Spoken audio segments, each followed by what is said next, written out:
What's good, folks? It's your boy Isaac, aka Polo, aka Young Polo, back with another edition of Polo Talk Sports. We're your boy Polo. Finna talk about sports, you feel me? I'm trying to get a little more comfortable behind camera, you feel me? I'm trying to get some more videos out for you. You know, it's the summertime, so I got a little more, a little more free time, on my hand without classes, even though I am going to be working.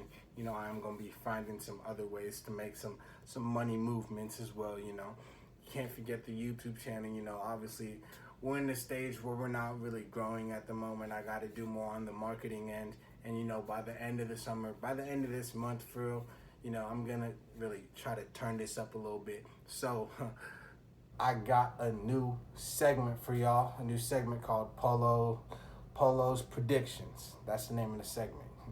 So, and what am I going to be doing? I'm going to be talking about sports, but I'm going to be giving sports-related predictions. So, we got 3 predictions. We got one in the near future, one in the, the far future, and one in the distant future. So, first up, the first prediction, I got Celtics in 7. And so I can really flex my muscles with this extensive sports knowledge on you guys. So I'll give you guys a specific Celtics in 7. They're going to win in Chase Center. Score will be 108 to 102. Jason Tatum will win Finals MVP. I think he's due for a big game. I'm going to say 3 of the next 4 games, or 2 of the next 3 games. He's going to have 2 of the next 4. Obviously, there's going to be 4 games if it goes to 7, but it might not go to 7. Celtics might win in 6.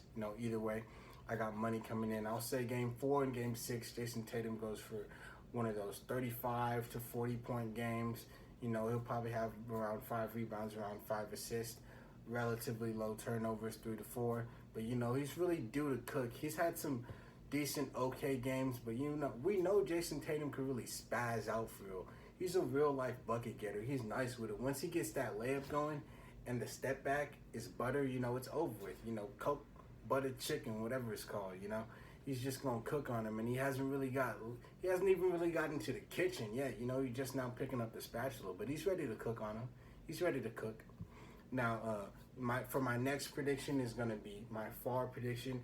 It's related to the NBA. Again, it's going to be basketball, but it's going to be about, the best organization in sports. It's going to be the Lake Show. Now, I do think Russ, Braun, and AD can work it out, but I just don't think the Lakers front office is going to have enough patience. And I think over the first 25 games or so, I'm going to say this is going to happen before Christmas.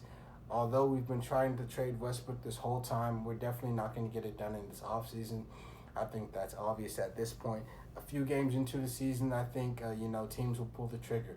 So it's going to be with the Indiana Pacers, Los Angeles Lakers. We're going to get Buddy Hield and Malcolm Brogdon for Westbrook. And, there might be a few other assets here and there. And maybe we have to get a third team involved, but in general, those are going to be the pieces. I think a trade straight up. I just think it works for both organizations. The Pacers are going to start to realize, they're not going to win games anytime soon. They're in rebuilding mode, every year for at least the next 2 years. The East is pretty turned right now. They're better than the West, and they're getting better. And it's not like the Pacers are a piece or 2 away. They're a whole team away. Their only real rising star that they should, put any merit in is Halliburton. Halliburton had 15 points a game, 8.2 assists, 4 rebounds on 41% shooting from 3. He's nice. He's a rising star. He can get his own, but he gets people involved. And, I think adding Westbrook to that team, although people may make the argument it could stunt Halliburton's growth, I think Halliburton's a grown man. He's mature. He spent a good amount of time playing college hoops, and just him already being traded this early in his career, he already understands everything's a business.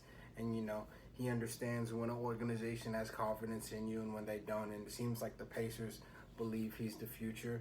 I do think Buddy Hield is also a good piece, but he's expendable. And for the Lakers to make the trade, Buddy has to be part of the trade. Obviously, we need a point guard in Malcolm Brogdon, but LeBron's our point guard for real.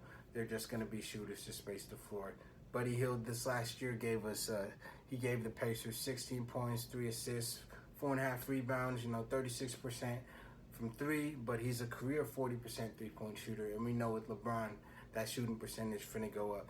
Buddy Hield is a real-life shooter. If you look up the three-point numbers over the last 3-4 years, Buddy Hield is either second or third on the list behind Steph and Clay.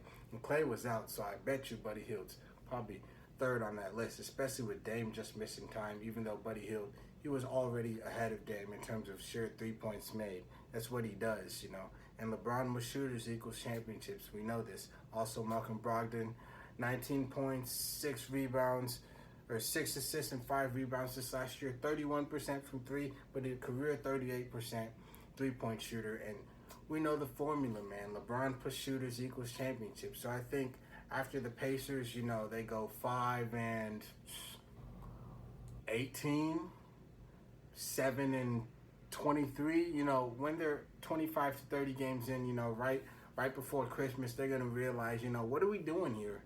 Why are we holding on to these players that we can, win a few games with, that obviously all want to be part of another organization, a championship team besides Halliburton. Halliburton's here for the long run. He's a second-year player. He's the new potential face of their franchise. They should hold on to him, build around him, and just get rid of all the other valuable pieces. And that'll be Buddy Hield. That'll be Malcolm Brogdon. Miles Turner, if he's still on the team, he has to go too, and he's gonna go. That's already a done deal. They're really ready to rebuild, and they're gonna realize that. The Lakers are gonna realize, we'll be like 12-13. We'll be like, maybe 15-17, and then we'll just lose patience for, new head coach. We still got to get, the most out of LeBron, because he's going to be balling regardless. And if AD's healthy, even if he's not balling, he'll be putting up decent numbers. And maybe it's just time to space the floor around the two of those guys and, get some players that could shoot threes, but, could also be decent on the defensive end, at least better than what Westbrook was, because honestly, he just can't defend at this point in his career. But, we'll see what happens. I mean, I know what's going to happen, but the rest of you will see this unfold. I'm just, letting you know now. I really do this.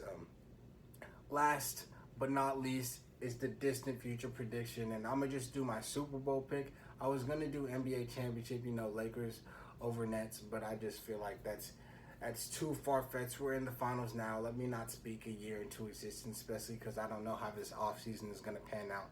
But I got the Broncos, the Denver Broncos. We're going to keep the theme going of Hall of Fame quarterbacks getting tired of their coaches and organizations, going to organizations who have offensive weapons and a stout defense, and, check, and go and win that championship. Obviously, the only difference is the Broncos have a rookie head coach. So it might take them a year before they're, really contenders. But I think Russ is ready. He's locked and loaded. And that boy, Jerry Jeudy, has just been dying for a quarterback. All these Alabama receivers, LSU receivers just going crazy. And he's just like, let me just get a quarterback for real and eat up. He's one of the best route runners in the league. I think he'll end up being that number one. Cortland Sutton, nothing to play with. He's a deep threat.